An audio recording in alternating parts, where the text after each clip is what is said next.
I'm Andi Smiley, your friendly podcast guide. I help you create and grow a podcast that is fun and fulfilling.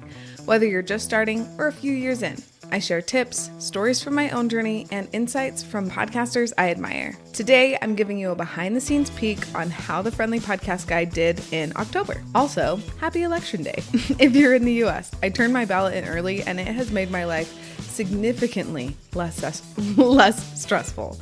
In this episode, I'm sharing how the Friendly Podcast Guide is doing. Last month's episode download numbers, how much money I've made, and how many podcast coaching calls I've done, along with reporting back on how last month's experiments went and the experiments that I'm trying out this month to improve my show. I'll also be introducing the theme for this month's podcast episodes, so you can get excited about what's coming up. But first, I always like to answer the questions that I ask every guest that I have on the show. The first one is, what is the last podcast you listened to just for you? And that one is the podcast with Knox and Jamie. I love their banter. I just think they are so much fun to listen to. And whenever I need something lighthearted that just will boost my mood, I pretty much always choose the podcast with Knox and Jamie. They're just delightful. The other question I ask is, what is a simple life hack that's making your life better right now? Probably the biggest one for me right now is I deleted my email off of my phone. So my email apps are no longer on my phone, and it's been a game changer. One thing I was noticing is like my work and family boundaries were getting a little bit porous. Like they were bleeding into each other. And when I got rid of my email apps off of my phone, it truly just made it so much easier to have like a more solid boundary between work and family and just like me time also. When I first did it, it was interesting because I would go to check my email at like the breakfast table. Like, who needs to be checking their email at the breakfast table? Not me, but I thought I did, or at least like I was in the habit. And so now that I'm a couple weeks into doing this, I kind of just forget that I even have email. Like it's just not even on my radar, and I just check it maybe once a day, and it has been so amazing. Like it's really helped me to be more in the moment, either with my kids or at work. Like I've just been able to focus on what's in front of me instead of getting distracted by emails that don't need to be answered right away, even if that's how it feels. So if you need a little help with like boundaries, maybe you try deleting your emails. It was a really good fit for me. Okay, now I get to introduce this month's theme, and this month's theme is starting a podcast. The reason that I chose this theme for this month is because there are some amazing women out there that have incredible ideas for a podcast, but there's something that's holding them back. If that's like the technical side, or maybe that's that they're not sure if they have enough to talk about. Whatever it is, this month's episodes, I'm hoping will clear away some of those barriers so that I can help as many women as possible get their awesome thoughts and ideas out into the world. Some of the things that you can look forward to learning from this month's episodes are, I spend an entire episode talking about the 10 things that I would do if I were starting a podcast in the new year. That was a fun one to make, and I'm really excited for that one to come out. In other episodes, I talked about how to get approved on Apple Podcasts, what a podcast hosting platform is, and some of my favorite hosting platforms. And then I got to do an entire interview with Catherine, who is the host of Nothing Much Happens, which is a top sleep podcast, like really big. She has so many people that listen to her show, so many people that she helps. And it was a delightful conversation. And I learned so much from her. Like, I'm so excited for that episode to come out because you too will learn so much, and you'll also get to know Catherine a little bit better, and she's just a lovely human. So it's just a great episode all around. I'm really excited for that one to come out this month. Okay, now we get to dive into how the Friendly Podcast Guide is doing. Last month's download numbers are a little bit embarrassing, if I'm going to be completely honest. But one of my goals as a podcast coach is to do things differently than other podcast coaches. So you get to hear my numbers that aren't as great as I was hoping they would be. And once I tell you, I want to talk a little bit more about download numbers just for a second before we go on to like how much money I made and how many podcast coaching calls I've done. So this month's download numbers, the first episode, like how the Friendly Podcast Guide did in September, that one got 43 downloads. The episode about time traveling Tanya got 48. The episode about For the Love of History got 44. The episode about Don't Drink the Milk got 46.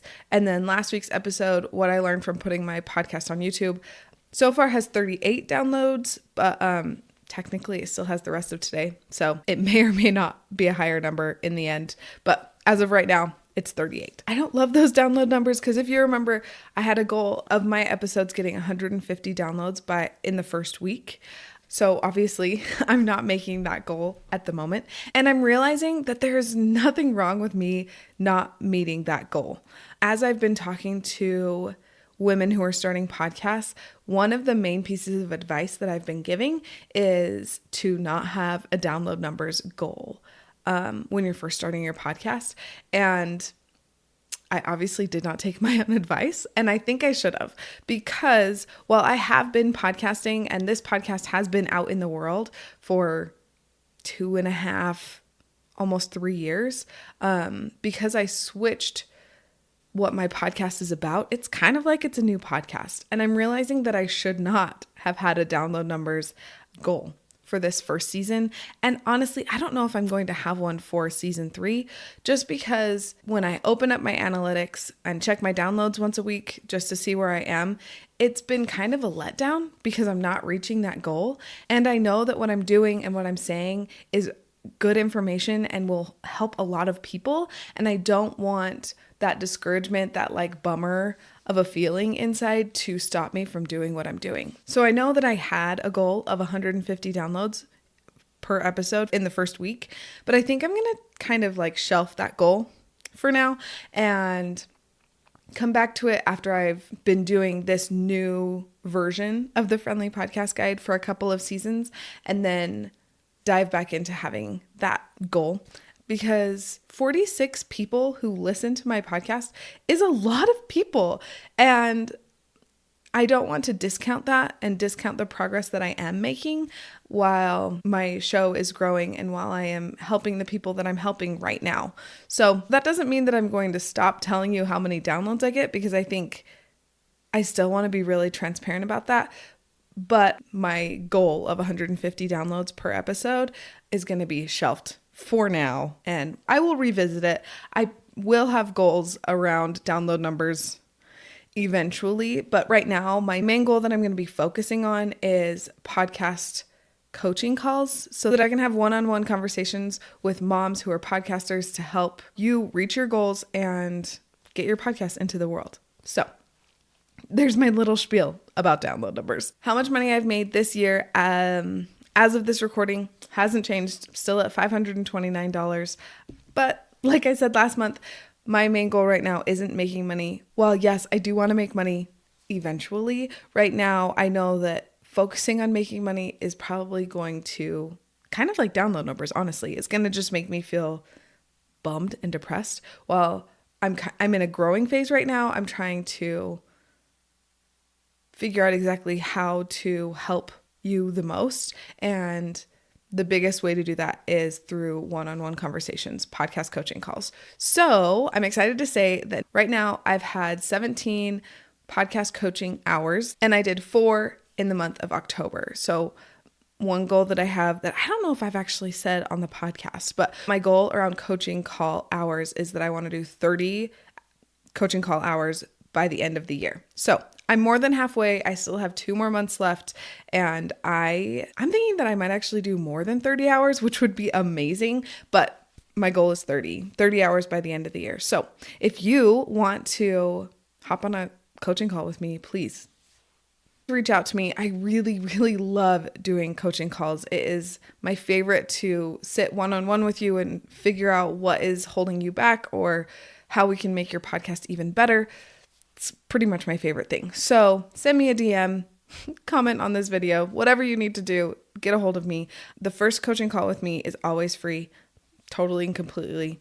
and we just get to chat for an entire hour and help your podcast be even more amazing than it already is. Okay, now I get to talk about the experiments that I tried in October, which ones worked and which ones didn't. And this is kind of the thing I'm the most excited about, because doing experiments is like essential for improving your show. And I think sometimes we forget that, and it feels a little overwhelming to try experiments. So I really like talking about the experiments I run, because some of them are not that big, but it's good to just always be trying things and seeing what works and what doesn't. So last month, I had 6 experiments, which was a lot. The first thing I learned is that's too many experiments for 1 month. And I didn't even end up doing some of them because it was just too many. So let's start at the top. So trying cold intros. I had a couple of people reach out to me asking me what a cold intro is. So let me explain. I apologize for not explaining what a cold intro is. That's when my voice reads a little like blurb on someone else's podcast episode. Like before their episode starts, there's a little cold intro of me saying, "Hey, for the love of history listeners, this is Andi Smiley. I'm the host of the Friendly Podcast Guide. I got to talk to TK about her show, and it was delightful. Listen to my episode with TK after you're done listening to this one." That's not exactly what my cold intro sounds like, but that's the vibe. So I tried again this month. If you remember, in September, I tried to do it and it didn't work out for any of them. So I was like, okay, I'm going to try it again in October and see how it goes. And honestly, I wasn't able to get any this month either. And I think part of the reason is because it wasn't like a trade per se. It was just me asking the guests that have been on my show if I can do a cold intro on the episode that comes out around the same time as the episode that they're on my show. So I think I'm going to take a break from doing cold intros, but I am going to try them again. But when I try them again, I'm going to make sure that it's just a trade. So I'm going to talk to other podcasters and say, "Hey, do you want to do a cold intro on my podcast? And I'll do a cold intro on your podcast." Then I think it will be an easier sell that way. We'll see. I'll try that experiment later, and when I do, I'll let you know. But one thing that did come out of trying to do cold intros with my guests on my guest shows is that Rachel, the host of Don't Drink the Milk, did give the Friendly Podcast Guide a shout out at the end of the episode that came out on the week that her episode came out on my show. And that was fun.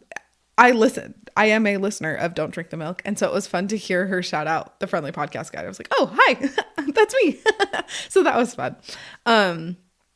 So I don't think that reaching out and asking about cold intros was a bad thing per se, because I did get, Rachel was like, "Oh, well, I can't do a cold intro, but I can shout out your show." So I feel like good things came out of it, but it's a lot of work to write up the script and send it off and try and figure it out over email. So I think I'm just going to take a break from it for now and try it again later. Another experiment that I was trying in October was coming up with a name for listeners of the Friendly Podcast Guide, so I don't call you listeners all the time. But I could not think of a name. I didn't want to force it. I didn't want it to feel ungenuine, however you say that. And no good ideas came to me. So I'm going to shelf that as well for now. But if you have a good idea for what you want to be called, please let me know. I am all ears. I would love to call you something other than just listeners, because that just feels like cold and anonymous. And I don't want you to feel that way, because I really love this Friendly Podcast Guide community. And I want it to feel more like a community and less like me just talking at you. Another experiment I tried was putting a clip from the interview as the first thing that you hear in the episode. I did that with For the Love of History episode, and it was fun. It made me happy. So I'll probably do that again, but I don't know if it helped with download numbers, but it did make me happy. So if there's ever like a really awesome, fun pull quote, I think I'll do that again and just pull out a clip that I think is fun and grabs your attention and put it at the beginning. One big experiment that I didn't end up doing, but I had high hopes of doing in October, was to start a new Instagram account. this did not end up happening. First of all, I had so many other things going. It just wasn't going to be a good fit. And honestly, I feel like as of right now, I want to stick with the Instagram account that I already have because I've been able to connect with some amazing people with the account that I already have. And starting over feels like one more extra thing that I don't know if I really have space or capacity or time for right now. So I might try to start a new one again later, but for now, it seemed like a thing that didn't have to happen, so we're not doing it right now. Another experiment was doing more solo episodes. So this month, I'm going to be doing 3 solo episodes and 1 interview episode, which is kind of like flip-flopped from what I've done in the past couple of months. But this is going to help me have a little bit more control over what the episodes are about and what I talk about. And then it's also really going to help me with content creation for social media.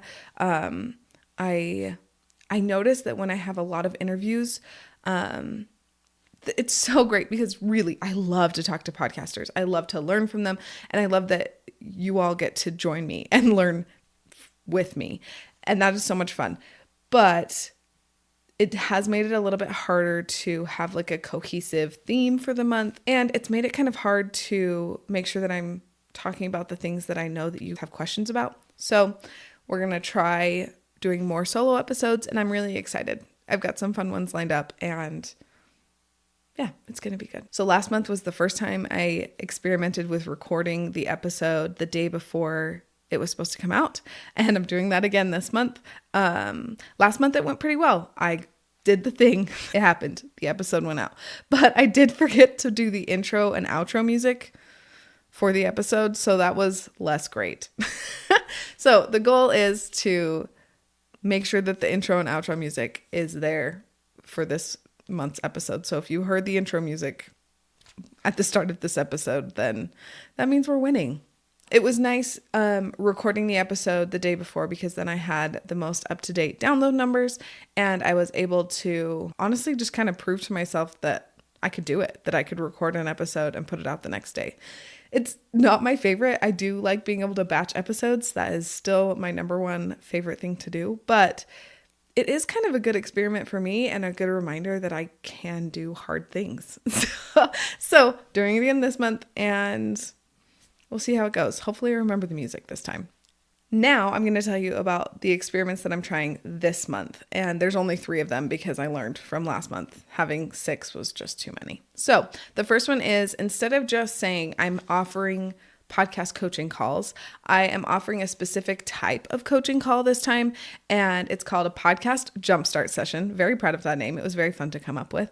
And it's to help women who want to start a podcast, but something's holding them back. So these sessions are an hour long. They're for moms, especially who want to start a podcast. They have some questions, some concerns that are like keeping them from starting a podcast. So if you know a mom who's wanting to start a podcast, has been talking about it for a while, but doesn't know where to start, please send them my way. I would love to give them a free session where we can talk about podcasts, help them take their podcast from just an idea in their head to full-blown podcast, getting their ideas and thoughts out into the world.